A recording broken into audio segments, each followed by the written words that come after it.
Today our guest on Let's Talk Jonesboro is Erin Calhoun of United Way. Welcome to Let's Talk, Erin. Thank you for having me. Hey, tell us a little bit about United Way. Everybody knows what they think they know about United Way, but tell us what we're supposed to know. Yes, so United Way has existed in our community for more than 65 years. It started out as United Way of Greater Jonesboro and kind of morphed into United Way of Northeast Arkansas. So we cover 8.5 counties. So we have a presence a little bit all over the region. Wow. But our mission is to kind of take all the different resources and volunteers and unite those under one umbrella to create a stronger community. Very cool. Now, so you say you have 8.5 counties. Is Jonesboro like the hub of all those now? So I would say Jonesboro is the hub. I mean, it's the hub of Northeast Arkansas. So, our office is located here. So we're starting here and then going out from there. Okay. So we know, everybody knows probably that works in a larger workplace that they've been asked to donate to United Way, or they have some concept of United Way, but you have different missions. Can you tell us a little bit about your missions? Yes, so United Way, we bring together education, health, and financial stability. Those are kind of the 3 prongs of our mission at United Way. We focus in those areas because we believe that those are the areas that together can build a stronger community. Those are kind of the building blocks, is what we kind of say when we go out and present. So those are the areas that we focus on. And so below those areas, we have programs that we do from our office.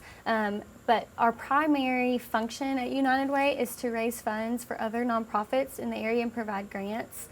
And so that's primarily what we spend our time doing. Right now is our campaign season, so we're spending time raising funds to fund all of our different programs. Very good, very good. Now, you've recently been promoted to Director of Resource Development. That's what I was going to say.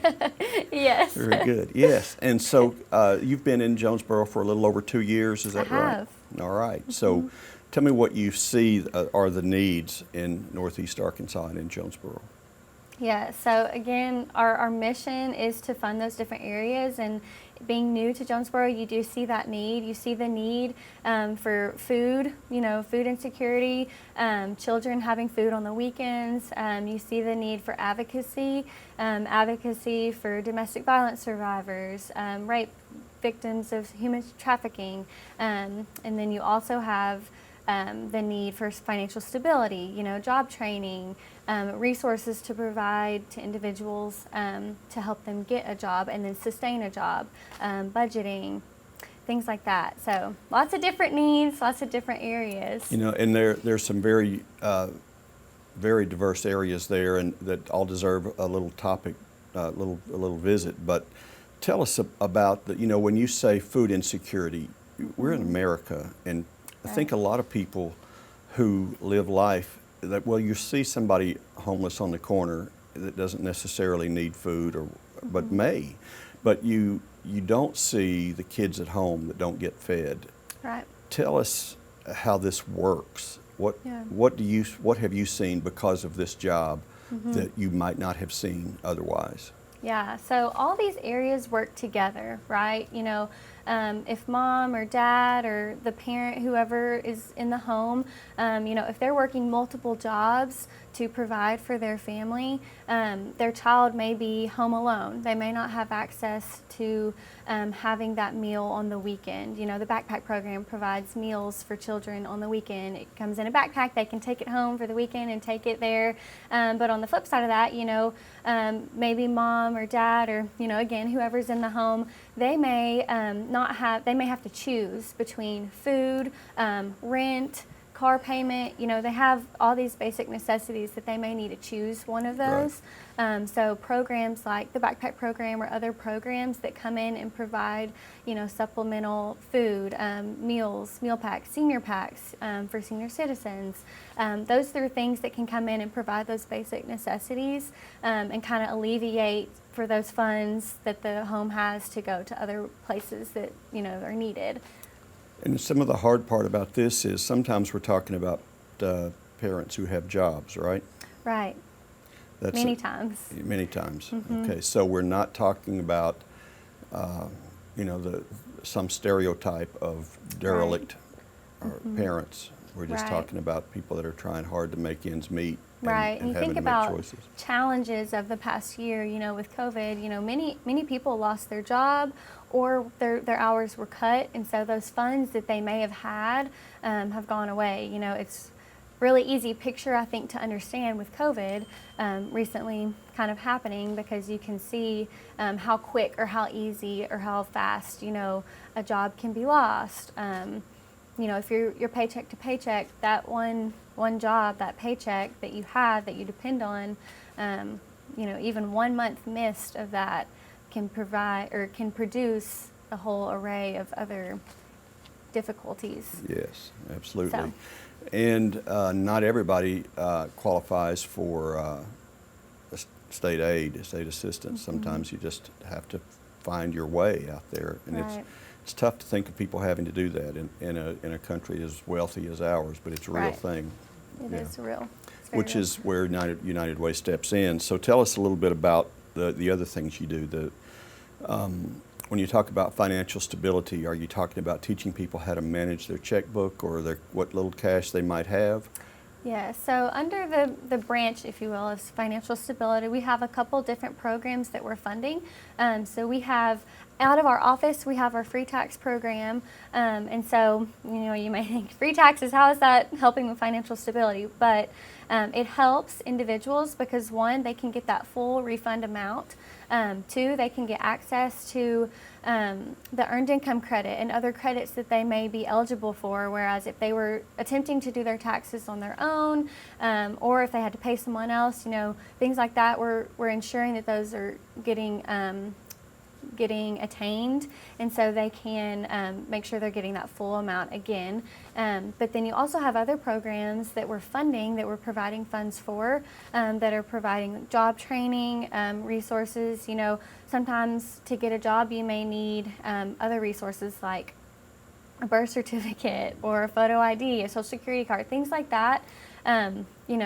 Sometimes we take for granted how easy those are. You have your safe at home, or you have your folder that has all your resources, but if you've had a home fire, or if you've had some sort of other disaster, or you've had to leave your home, from a situation that wasn't safe, you may not have access to all those resources. So our programs, again, all work together, but financial stability, it's providing different things like that. One thing we try to focus on with our tax program is providing financial stability. So budgeting courses, things like that, seminars that can boost that knowledge and understanding and learning of how to manage budgeting or credits or home ownership. So Very nice. Very nice. Education, you also do help with that. How so?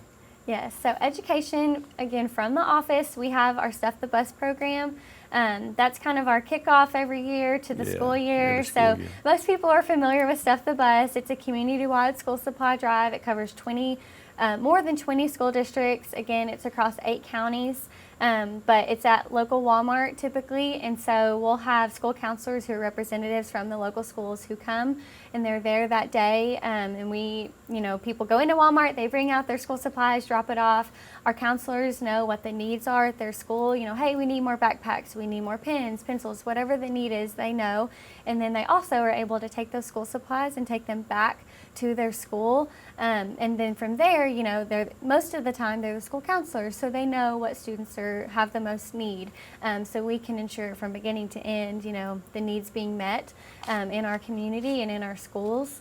But then we also fund other programs in education. So you may have an after-school program that's bilingual. So they're providing tutoring and education assistance to students who English may not be their primary language. But you also have other programs like therapy. They may be providing ABA therapy, a specialized therapy for students for children with autism. So getting them into that classroom when they reach school age. So different programs like that are providing the educational resources that individuals and families in our community need for success. Very nice, very nice. You know, you said the Stuff the Bus, and some of the things that you guys do are so well known in Jonesboro, and one of them is the Day of Caring, and I know you Yes. had that in September. We did. So how did that go? Yes, we had Day of Caring, and if anyone may not know, Day of Caring, that is a day. It's a one-day service day where we bring together local businesses and local nonprofits, and those businesses go to all these different nonprofits to complete service projects.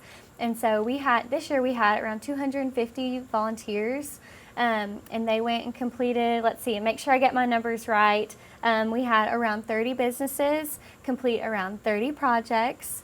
And so again, that's hundreds of volunteer hours, and a lot of money that our local nonprofits aren't having to spend to have someone come in and do whatever the project was. A lot of times it'll be landscaping, painting a room, painting the building, updating, whatever they need updated. Sometimes we have teams who can do specialized projects. They could build a wheelchair ramp or build an awning. I know we built an awning this year. So just providing those services or service projects, I guess, needs to local nonprofits. How do you determine the projects? How do you decide what needs to be done? So our projects for our big Day of Caring that we do in the fall, we really have a wide range of our projects. What we do is we send out an application to all the local nonprofits that we have on our list. Always welcome to add more. We want to grow that list. And so we send that out to them, and they can, they have free range, and then they may come back and say, hey, and from there we assess, do we have the teams with the skill sets needed to complete this project? Most of the time we do. We do have local businesses who are able to bring, what they're doing day to day, that skill into those projects. So, it's really any need that's out there, most of them we can meet. Yeah, you can. United Way is probably as well known or quality nonprofit as we see, and it's one everybody gets to pitch to. If they work at a large business, so that the stamp of validity is very strong. Mm-hmm. And that said, now your annual campaign is taking place. Yes, we have our annual campaign. It takes place every fall. Again, that's when we go out and we present to local businesses, and we present our mission, what we're doing in the community, where their money goes, how their dollars make a difference, and how they build a stronger community. And so we're doing that right now. 98.5 cents of every dollar stays here local. That's going to local programs and local need here in the community. And that's wonderful. That's a wonderful percentage. You have to work hard to make that. Yes, those for ends sure. meet. That's work. What's a good amount to give that people can feel like they've done something without hurting themselves? Right. So we talk about this a lot when we go out and campaign. A lot of times someone may think, well, I'm not able to give $20. I'm not able to give $100. So that is why we focus on payroll deduction or giving a little over a long period of time. Payroll deduction allows that. It allows a small gift over a long period of time. So you may give $5 every pay period, and that multiplies into $120 or whatever that may be depending on your pay periods over the year. But even $5 can make a big difference. $5 can create 20 meals for individuals in the community. So we're taking that money and funneling it into different areas. And that's an important way to think about it. Yeah, especially Yes, when it people is. are dealing with COVID and the fallout of Right. it right now, because they want to give. People want to give, but then they look at their own checkbook and they kind of get stressed sometimes. But right, and that's why United Way focuses on that mission of uniting resources, because every one individual can make a difference with just $5, just $1. If everyone in Jonesboro gave $1, think of all the different programs in our community that would thrive. So that's kind of why we focus on the united aspect of everything, because it only takes a little bit, a little bit of that paycheck or a little bit of your time volunteering to make a big impact. So that's wonderful. She's Erin Calhoun, and she's with United Way of Northeast Arkansas. yes. based in Jonesboro, and United Way is going to come to a business near you. And That's right. That's right. if you have a chance, give a little bit or call and find a way to Yes. participate. Great programs, and thank you for taking time to visit with us Thank today. you for having me.